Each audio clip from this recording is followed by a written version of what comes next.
Hi, this is Marty returning with another video that documents my journey living with hemifacial spasms. If you haven't subscribed to my channel, I encourage that you do so that when I upload upcoming videos, you'll be notified of them. If you like what you've been watching, please give it a thumbs up and let's proceed. So I had come to a decision, an important one to make, and that was, do I go forward with surgery or do I seek for another option to help me with my hemifacial spasms? As you know, I've tried a number of them and they were not successful, or they just didn't meet my satisfaction. So I decided to, follow through with the surgery for a few reasons. One, it is the permanent fix for hemifacial spasms.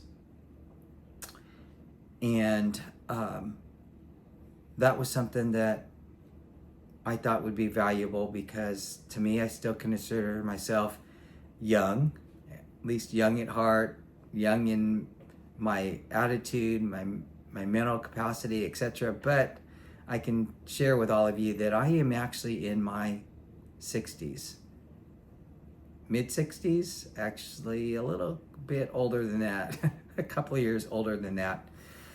So it's the start of 2025, and I reached out to my neurosurgeon, scheduled an appointment, and a couple of things he wanted me to do before we actually had the surgery. And that was, one, I had to get authorization signed off by my primary care physician. So with that, I scheduled an appointment to see my primary care physician, who ordered an updated blood work. He took an x-ray of my lungs. They did monitoring of my heart, an EKG, and he did a visual examination of my well-being. What you need to know, that if you're planning to do this surgery, that updated information that the primary care physician provides cannot be older than 30 days. If it does, then you've got to do it all over again. So keep that in mind, that if you've scheduled a particular date, make sure that you get your primary care physician's procedures done 30 days out. If it goes past that, again, they cannot be used. I did not know that. I had to do it twice. Another thing that I think all of us should do, and I did not do that at this time, is really make sure that you have your personal financials in order. So if you have a will or a living trust, great. If you do not, that might be something you want to look into. There also is another form that's part of all this called DNR, which is Do Not Resuscitate. You may want to read that form over and determine where you would like to be in the event that you become incapacitated and they have to resuscitate you. So those are things I would encourage that you look into. One other very important area that you should consider is, if you are still employed, your income's going to stop for a period of time if you elect to have surgery. So you might want to look into your options for short-term disability through the state that you reside in and through your company. Perhaps there's a program that they participate in through an insurance company that will help supplement your income while you are on disability. Now, I was told hemifacial spasm, this surgery, is one where you have to stay in the hospital for 1 day and then they release you. I was told that the recovery time could range anywhere from 2 weeks to 30 days. But I can tell you honestly, give yourself 90 days. And that's why I encourage you to look into your short-term disability program. So, what is it like going through the surgery? Well, I'm going to start with sharing the next few minutes of what it was like for pre-op, and then I will make another video that moves forward. So, in pre-op, go prepared, meaning you really do not need to pack an overnight bag or anything of that nature. I would go with, I wore warm-ups, I wore my Crocs, I had my wallet and my cell phone, and that was it, along with my glasses. So the less you take, the better off you are.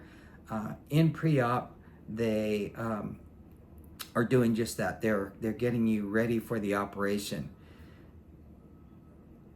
This is my first time undergoing a major surgery like this, so I did not know what to expect. I thought pre-op would take, maybe 15, 20 minutes and then I'd be in the operating room. That's not the case. They bring you in the pre-op, you undress, you have to wipe yourself down with these medical wipes, and they give you 4. So 1 for each arm, or excuse me, they gave me 6. 1 for each arm, 1 for each leg, and 1 for my my chest, and then 1 for my face. So I did my very best to wipe myself down using separate wipes for each area of the body.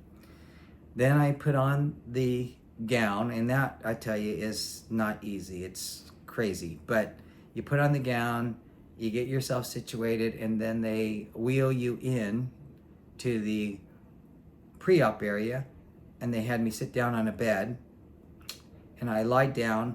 I had 2 IVs put in me. I had met my surgical nurse. I met the anesthesiologist who explained to me what he was going to do for me while I was in the operating room. I also had a nerve doctor come in who set me up with monitoring my nerves while the surgeon was going through the operation, and even after post-op. My surgeon did come by and explain to me what he was going to do. And they ask you repeatedly why you're there. And so they want to make sure that you are cognitive going in, that you know why you're there. It's, I guess, another way for them to double check to make sure that their charts are all in order, and so on and so forth. So they do ask a series of questions of you. All in all, it took, I would say about an hour, maybe a little bit longer to prep me. When they get ready to wheel you in, they usually, in my case, they had an anesthesiologist come in, and he told me, okay, we're going to take you in. I'm just going to give you a mild sedative, and then we'll wheel you in. Well, that mild sedative actually is one that put me to sleep.